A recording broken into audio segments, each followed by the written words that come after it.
Guarantee ಹೆಸರಲ್ಲಿ ಕೋಟಿ ಕೋಟಿ ಲೂಟಿ ಮಾಡಿದ್ದಾರೆ. 2028 ಕತೆ ಅಲ್ಲ, ಈ 2 ಉಪಚುನಾವಣೆಯಲ್ಲೂ ನಾವೇ ಗೆಲ್ತೀವಿ ಅಂತ ಹೇಳಿ ಯಡಿಯೂರಪ್ಪನವರು ಹೇಳಿರುವಂತದ್ದು. ಯಡಿಯೂರಪ್ಪ ಗ್ಯಾರಂಟಿ ಹೆಸರಲ್ಲಿ ಲೂಟಿ ಮಾಡಿದೆ ಸರ್. ಗ್ಯಾರಂಟಿ ಹೆಂಗೆ ಲೂಟಿ ಆಗುತ್ತೆ? ಅವ್ರ ಅಕೌಂಟ್ಗೆ ಹೋಗುತ್ತೆ. ಯಾಪ ನೀನೆ ಹೆಂಗೆ ಲೂಟಿ ಆಗುತ್ತೆ? ಎಲ್ಲಿ ಲೂಟಿ ಮಾಡೋದು? ಎಲ್ಲಪ್ಪ ಎಲ್ಲ ಹೇಳೋದಲ್ಲಯ್ಯ, ನೀ ಕೇಳಬೇಕು. ಎಲ್ಲಿ ಗ್ಯಾರಂಟಿ ಯೋಜನೆಗಳಲ್ಲಿ ಲೂಟಿ ಮಾಡಿದ್ರು? ನೇರವಾಗಿ ಅವ್ರ ಅಕೌಂಟ್ಗೆ ಹಾಕ್ಬಿಡ್ತೀವಿ. ಲೂಟಿ ಮಾಡೋದು ಹೆಂಗೆ? ನೇರವಾಗಿ ಅವ್ರ ಅಕೌಂಟ್ಗೆ ಹೊಂಟೋಯ್ತದೆ. ಈಗ ಗೃಹಲಕ್ಷ್ಮಿ ಯೋಜನೆಯಲ್ಲಿ ಅವ್ರ ಅಕೌಂಟ್ಗೆ ಹಾಕ್ಬಿಡ್ತೀವಿ. ಹೆಂಗ್ ಲೂಟಿ ಆಗುತ್ತೆ? ಯುವ ನಿಧಿ ಅವ್ರ ಅಕೌಂಟ್ಗೆ ಹಾಕ್ಬಿಡ್ತೀವಿ. ಗೃಹಲಕ್ಷ್ಮಿ ಅವ್ರು ಎಷ್ಟು 200 ಯೂನಿಟ್ ಆಗಿರ್ತದೆ, ಆ 200 ಯೂನಿಟ್ ಸರ್ಕಾರಕ್ಕೆ ಕೊಟ್ಬಿಡ್ತೀವಿ. ಕೆಇಬಿ ಡಿಪಾರ್ಟ್ಮೆಂಟ್ ಕೊಟ್ಬಿಡ್ತೀವಿ. ಬಸ್ ಫ್ರೀ ಶಕ್ತಿ ಯೋಜನೆ ಅವ್ರು ಎಷ್ಟು ಟ್ರಾವೆಲ್ ಮಾಡಿರ್ತಾರೆ ಅಷ್ಟು ದುಡ್ಡು ಕೊಟ್ಬಿಡ್ತೀವಿ KSRTC ಡಿಪಾರ್ಟ್ಮೆಂಟ್ಗೆ. ಅನ್ನಭಾಗ್ಯ ಅದನ್ನು ಕೊಟ್ಬಿಡ್ತೀವಿ. ಇಲ್ಲಿ ದುಡ್ಡು ಇಲ್ಲಿ ಲಂಚವನ್ನು ಕೊಡಿಯೋದು? ನೀನು ಹೇಳಪ್ಪ, ನೀನು ಹೇಳಯ್ಯ.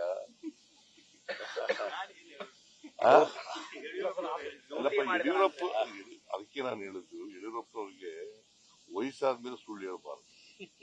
ಈಗ ರಾಜಕೀಯದಲ್ಲಿ ಸಕ್ರಿಯ ರಾಜಕಾರಣದಲ್ಲೂ ಇಲ್ಲ ಅವರು. ಸುಳ್ಳು ಯಾಕೆ ಹೇಳ್ತಾರೆ? ಅದಕ್ಕೆ ನಾನು ಹೇಳೋದು, ಬಿಜೆಪಿಯವರು ಆಪಾದನೆ ಮಾಡ್ತಕ್ಕಂಥದ್ದು ಆಧಾರ ರಹಿತವಾದಂತ ಆಪಾದನೆಗಳನ್ನ ಮಾಡ್ತಾರೆ, ಸುಳ್ಳುಗಳನ್ನ ಹೇಳ್ತಾರೆ. ಅವರು ನಿಶ್ಚೀಮರು ಸುಳ್ಳು ಹೇಳೋದ್ರಲ್ಲಿ ನಿಶ್ಚೀಮರು. ನನ್ನ ಮೇಲೆ ಯಾಕೆ ಟಾರ್ಗೆಟ್ ಮಾಡ್ತಾರೆ? ಯಾಕೆ ಅಂತಂದ್ರೆ ನಾನು ಬಡವರ ಪರವಾಗಿದ್ದೀನಿ ಅಂತ ಕಾರಣಕ್ಕೋಸ್ಕರ, ಮಹಿಳೆಯರ ಪರವಾಗಿದ್ದೀನಿ ಅನ್ನೋ ಕಾರಣಕ್ಕೋಸ್ಕರ, ಅಲ್ಪಸಂಖ್ಯಾತರ ಪರವಾಗಿದ್ದೀನಿ ಅನ್ನೋ ಕಾರಣಕ್ಕೋಸ್ಕರ. ಅದರಿಂದ ಅವರು ಹೇಳ್ತಕ್ಕಂಥ ಆರೋಪಗಳಲ್ಲಿ ಯಾವುದೇ ಉರುಳಿಲ್ಲ. ನಾನು ಹೇಳ್ಬೋದಲ್ಲ, ಬಾಯಿ ಬಂದಾಗ ಏನ ನಾನು ಮಾತಾಡ್ಬೋದಲ್ಲಪ್ಪ. ನನ್ಗಾದ್ರೆ ನನ್ನ ಜಾಯಮಾನ ಅಲ್ಲ, ಬಾಯಿ ಬಂದಾಗ ಮಾತಾಡೋದು ನನ್ನ ಜಾಯಮಾನ ಅಲ್ಲ. ಏನಾದ್ರು ಇದ್ರೆ ನಾನು ನೇರವಾಗಿ ಆಧಾರ ಸಹಿತವಾಗಿ ಹೇಳ್ತೀನಿ. ಹತಾಶರಾಗಿದ್ದಾರೆ ಸರ್, ಎರಡು ಸೋಲ್ತೀವಿ ಅಂತೇಳಿ. ಕಾಂಗ್ರೆಸ್ ಸೋಲಿನ ಭೀತಿಯಿಂದಾಗಿ NSUI ಕಾರ್ಯಕರ್ತರನ್ನ ಬಳಸೋದು ಮೆಡಿಕಲ್ ಕಾಲೇಜ್ ಕ್ಯಾಂಪಸ್ನಲ್ಲಿ ಬಿಜೆಪಿ ವಿರುದ್ಧ ಕರಪತ್ರಗಳನ್ನ ಹಂಚ್ತಾ ಇದೆ ಅನ್ನೋ ಆರೋಪ ಸಂಬಂಧಪಟ್ಟ ಗಲಾಟೆ ಕೂಡ ಆಗಿದೆ. ಪ್ರಚಾರದ ಒಂದು ಭಾಗ ಅದು ಅಷ್ಟೇ. ಯಾವುದೇ ಪೂರ್ವಾನುಮತಿ ಇಲ್ಲದೆ ಕೇಸರಿ ಶಾಲೆಗಳನ್ನ ಹಾಕೊಂಡು ಹಾಸ್ಟೆಲ್ ಹುಡುಗರುಗಳಿಗೆ. ಕೇಸರಿ ಶಾಲೆ ಹಾಕೊಳ್ಳೋ ಅವ್ರ ಆರೋಪ. ಯಾರು ಕೇಸರಿ ಶಾಲೆ ಹಾಕೊಳ್ಳೋರು? ಯಾರು ಕೇಸರಿ ಶಾಲೆ ಹಾಕೊಳ್ಳೋರು? NSUI ಅಲ್ಲ. ಕೇಸರಿ ಶಾಲು ನಮಗೆ ವಿರುದ್ಧ ಪಾರ್ಟಿ ಹಾಕೊಳ್ಳೋರು ಬಿಜೆಪಿಯವರು ಅಲ್ವೇನ್ರಿ?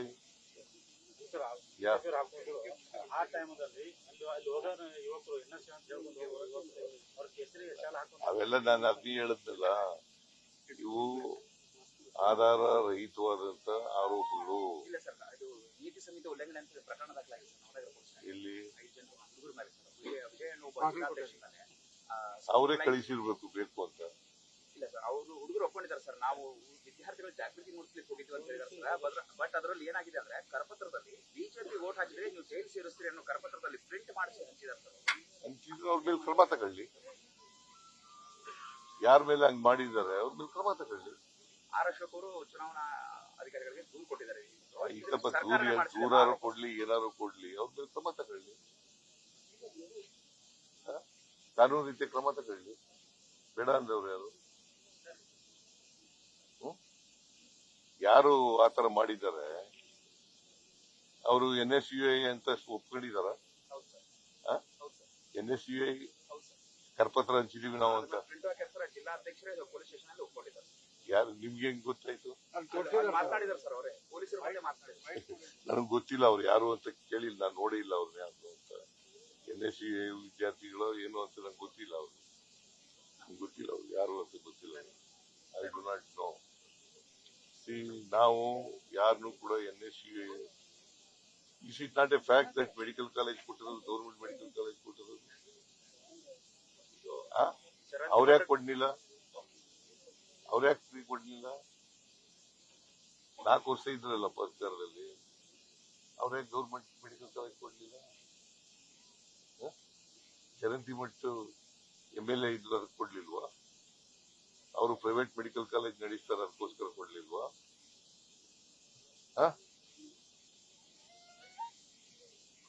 ಅದಕ್ಕೆ ಕೊಡ್ಲಿಲ್ವೇನ್ರಿ?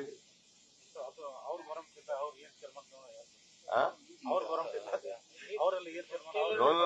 4 ವರ್ಷ ಇದ್ರಲ್ರಿ ಅವರು, ಯಾಕೆ ಗೌರ್ಮೆಂಟ್ ಮೆಡಿಕಲ್ ಕಾಲೇಜ್ ಕೊಡ್ಲಿಲ್ಲ?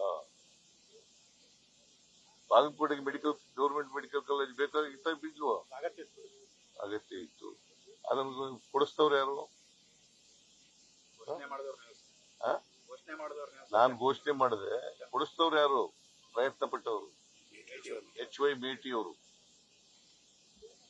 ಅದು ಈಗಲಲ್ಲ, 16-17 ಅಲ್ಲಿಂದ ಹಠ ಹಿಡ್ಕೊಂಡಿದ್ರು.